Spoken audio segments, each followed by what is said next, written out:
I'm Kris Hagan. For those who don't know, I've been a language coach for many years. In my career, I've taught a wide variety of people, from famous singers and radio presenters to doctors, uni students, and yes, even desperate housewives trying to find an English lover. I've finally decided to share my thoughts, tips and tricks with the world. Also check out my YouTube channel if you want to see my ugly mush. So let's kick off this podcast with a great jingle. Doesn't matter where you are, in the car or at the bar. Here for you comes in your ears, another word for thanks is cheers. Here's the new kid from the block, here for you around the clock. Shining all his English tips, Kris is an anagram of risk. Kris, just a bit of adverts. On those dark, dreary days, or sunbathing on the beach, check out our YouTube channel for our videos about comprehension, vocabulary and pronunciation. There are even videos to practice your writing. Go to YouTube and type my name, Kris Hagan. It's as easy as that. Hello and welcome to this week's podcast. Now, I've just finished a lesson with a student, hi Greta, who didn't listen to last week's podcast. It was part of your homework. Some of my students never do their homework. Terrible students. But anyway, she said to me that I asked her, what did you do yesterday? And she said, I was reading a book with my friend. And I said, okay, what book were you reading? And she told me the title. Well, she didn't tell me the title because she didn't remember. So Greta, what was the title? Well, basically, what happened was she was reading the same book as her friend at the same time. So I've nicknamed this tandem reading. Now, obviously, somewhere out there on this world wide web and in society, I'm sure there is a real word, a real bit of terminology to describe when two people read a book at the same time. So I thought, but do you read one line each? What do you do? No, they read the page in their head. When they arrive at the bottom of the page, they tell their friend, then they change page. What happens if you read at different times, different speeds? How complicated. So if any of you out there are tandem readers, let me know. Now, another topic, a hot topic that was on my YouTube and social media last week, and I received lots and lots of DMs about it and messages and things, was, well, go and have a look. I'm not going to tell you. Ha ha ha. So let's see. What's the first thing I want to do this week? And I beg you to fix it. Now, as you are all very well aware, a couple of weeks ago I was in London. Now, there are two words which are connected to London which need to be fixed. The first one, what do you call the river, the very, very dirty river, that runs through the centre of London? The spelling is Thames. No, it's not Thames. It's Thames.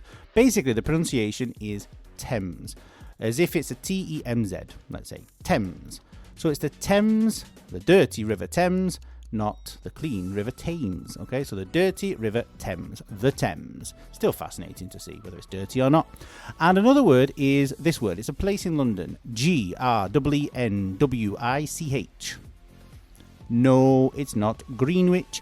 If you said Greenwich, you will be correct, and maybe you're a very good student. So Thames, so the Thames, and Greenwich. Fix them both. Welcome back to Mimi Melendez, half bartender, half teacher for Kris Hagan. People wonder what kind of cocktail she's got in her shaker. Mimi, please give me one more. Shake it and make it, girl. She's back with her fantastic tips.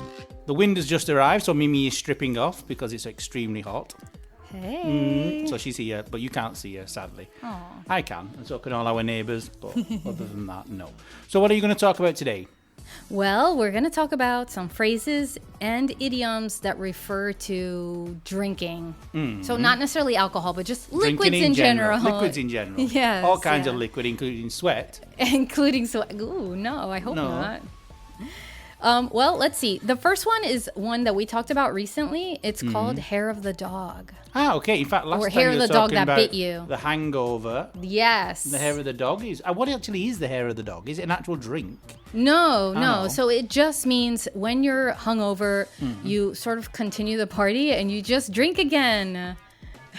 Okay. You drink again. So that it's like you're perpetually maybe drunk and you never get to the point where you're hungover. Ah, okay. So you just stay drunk forever. Some people say it's a real remedy to a hangover to drink alcohol. But not drink it all day. Just in the morning. No? Okay. I'm just thinking, is this a publicity? Works. Is this an advert for drinking? No. Could be. We'll get arrested, probably. We'll go on then. So hair of the dog is the first Hair one. of the dog. Then hit the bottle. Hit the bottle. Okay. Have you heard this? He was hitting the bottle. I have. What does he mean? Just drinking alcohol, but normally excessively. And usually referring to, I don't know, you could refer to someone who's like an alcoholic or who's a regular imbiber, we could say. A what? Imbiber. What's that? Oh, it means drinking alcohol. To imbibe is to drink alcohol. Really? Yeah, so a drinker. Something that I didn't know, really. I'm not pretending I didn't know. I actually didn't know. I probably just made that up. Okay. I'll leave it to you We to can look add it it up to. and We'll see. send it to Oxford. Can you include this, please? Okay. So hitting the bottle. Also, you can use it when someone's depressed and they start drinking a lot. Yeah, Same that's thing. right. Mm-hmm. Right. The Then- next one is off the wagon. Okay. He fell off the wagon, for example. Do you want to explain it? Do you know- Nobody was. I know what it means. Okay, Nobody okay. was injured. Nobody was. Well, It depends. Yeah. Not literally. Yeah. well, Hopefully not literally. the isn't it? assumption is that if you're on the wagon, you're sober, you're staying away from drinking alcohol, probably because you have a problem. But if you fell off the wagon, that means you started hitting the bottle again. So you are no longer sober. But normally the wagons carried the alcohol. So I always thought it was the other way around. Oh no. You're back on the wagon. That means you're drinking. sober. Yeah. It means you're Maybe sober. you're running away from the bar in the wagon. Ah, okay. So- You left the alcohol there and you're going just with the horses. You left the alcohol with Mimi. Yeah. Then The next one is 3 sheets to the wind. I like it. It's very nice. Yeah. Don't understand where it comes from. Me either, but it's fun to say, and we could say that was part of our last podcast when we talked about being drunk, because that's basically what it means, that if you're 3 sheets to the wind, you're very drunk. For some reason. For some reason. We don't For know some why. reason. If you know, let us know. Send us an email. The next one is feeling no pain. Have you heard just this? feel no pain. Well, that literally you're feeling no pain, but usually the reason we use this is to describe someone who's been drinking, who's drunk. And they so now you're have basically reached that point. where you feel nothing anymore. Yes, that's right. You Been feel anesthetized. I can't pronounce it. Anesthetized. anesthetized. You say it differently in America. Anesthetized, yeah. An- I say it probably the new way, which is the not correct way. Anesthetized. Yeah.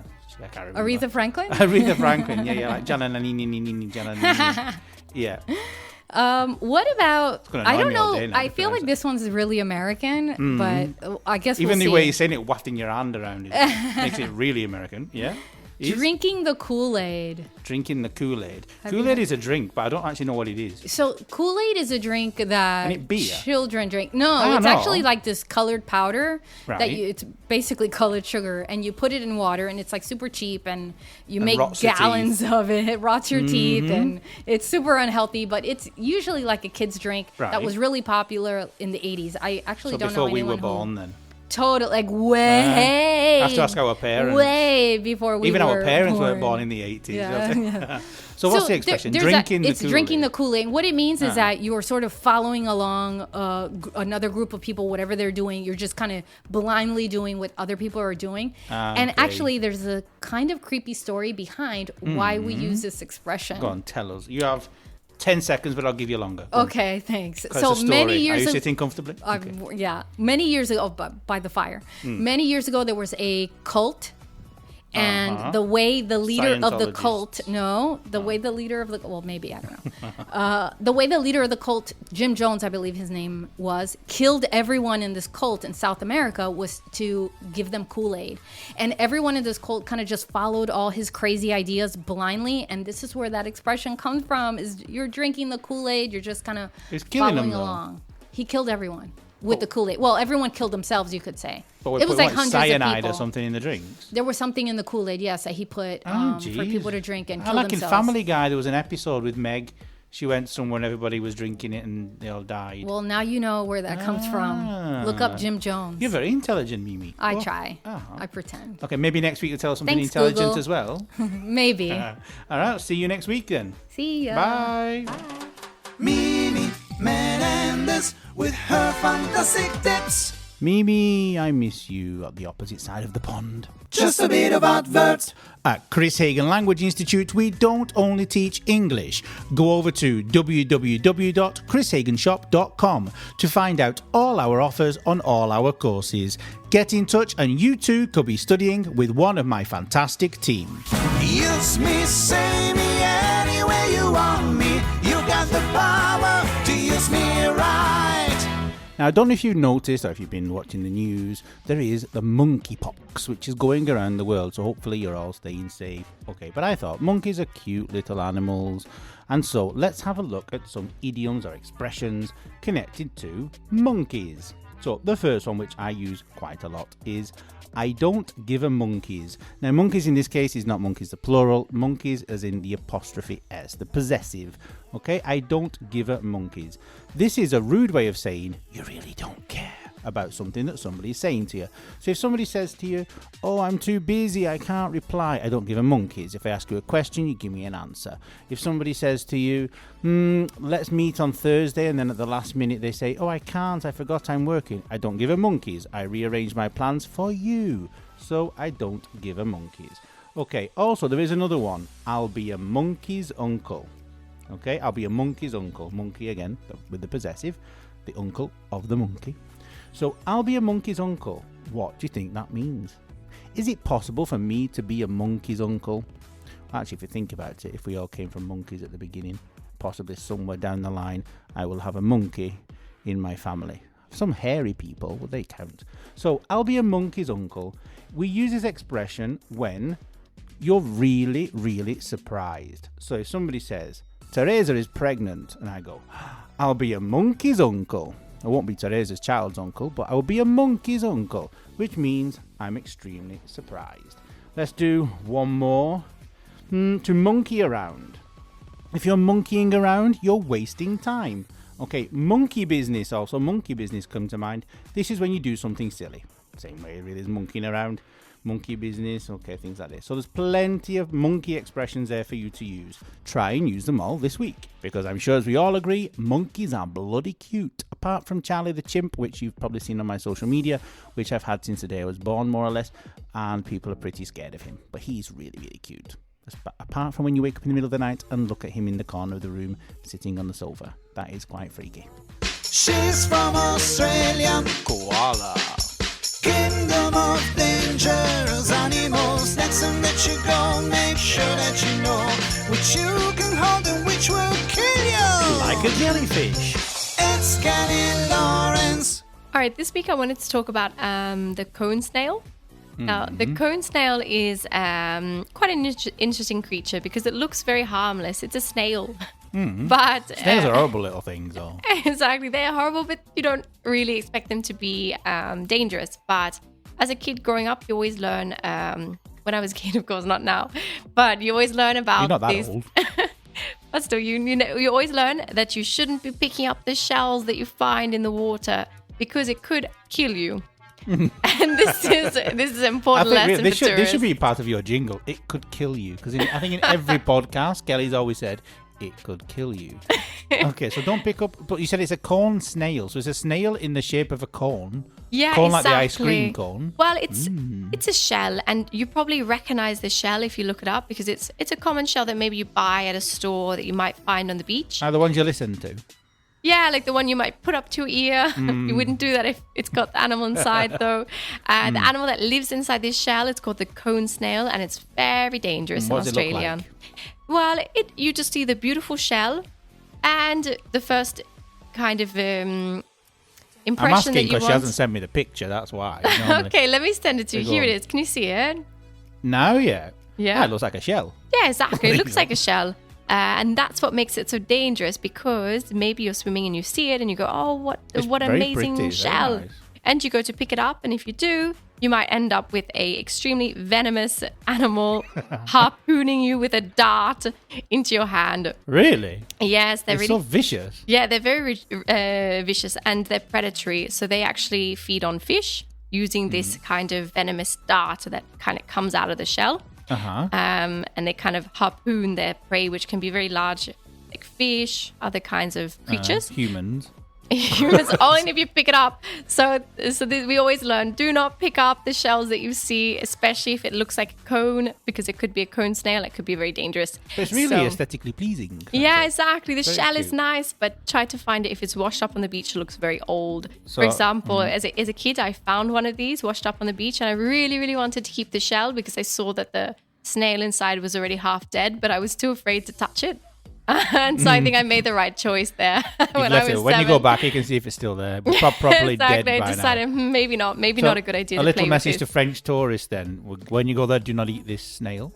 Exactly. Don't eat the snail. Don't pick it up. Don't touch it. Leave it alone. This is touching on our topic from, I think, a few weeks ago. Don't touch anything that you find that's very colourful, including the shells. And including Kelly, because she has red hair and she has a boyfriend. So if you see Kelly on the beach, don't touch her because she's dangerous and might kill you. So go on anyway. What else? You said, where you didn't tell. Where did we find it? Yes, you can find this one all Maybe throughout you told me, Australia. I don't remember. No, I didn't say it actually. You can Okay. find it all throughout Australia and also in. You can also find them in Asia and also off the coast of Florida. I found. God. So even in the US, You you have to can speak to find Mimi them. then. Maybe she's seen one. Yeah, Maybe she made a maybe. cocktail in one. Yeah. That's it. But there are a variety of these cone snails, and not all of them are dangerous. But the ones that eat fish, these are the ones that are more harmful to humans. just I think avoid they're them big all. ones. Probably Yeah, safer. just avoid them all. Exactly. That's it. And yeah, with this one, it causes severe pain and it also causes respiratory failure, paralysis, vision impairment, and it can be fatal. I'm trying to convince people to go to Australia so they can see you, not just for the free accommodation, but also to see you. And Maybe this is just one big disclaimer for Australia. yeah, and maybe Be you're careful. doing this deliberately so that nobody comes to visit you. I'm starting to get this impression that you don't want us to come and visit you in Australia. And so, well, they say that only 36 people have died from this cone snail. Only who? 36 in the last 90 years. So it's rare. You're not going to die from a cone snail. 36 people. More people died of COVID, so all right. Exactly. So, well, the other And big the tip, advice. The advice? Exactly. The advice here again is don't touch anything that you find in the sea that is colourful, but also don't go around rock pools as well. These ones you don't find in rock pools, but again, rock Really? pools are a no-go zone for you, Australia for is children. No, seriously, like we've only done 7 episodes, and every time it's don't go there, don't go here, don't go. Where can we go? But honestly, that's it. And growing up in Australia, this is what you hear a lot from teachers, from your parents. Yeah. Don't go there. Leave Don't do Australia. that. Exactly. So this is the advice. Where you can go is, of course, swim between the flags. This is the motto of Australia for Or stay Australian home. tourists. Stay home, yeah, or swim between the flags. Stay where a lot of people are. Try to stay with the crowds. Don't go off exploring. Don't go sitting in rock pools. Don't go touching things you find in rock pools. That's the advice we have. So thank you It's so a whole much. new different, whole different time. Yeah, I Exactly. was just thinking, thank God I don't swim and don't like the beach. Right, see you next week. Thank Thanks, you. Kelly. Bye. Now we won't die down under all thanks to So that's plenty for this week. All I've got to say now is jingle. Bye. Doesn't matter where you are, in the car or at the bar. Here for you comes in your ears, another word for thanks is cheers. Here's the new kid from the block, here for you around the clock. Shining on his English lips, Kris Is an anagram of risk.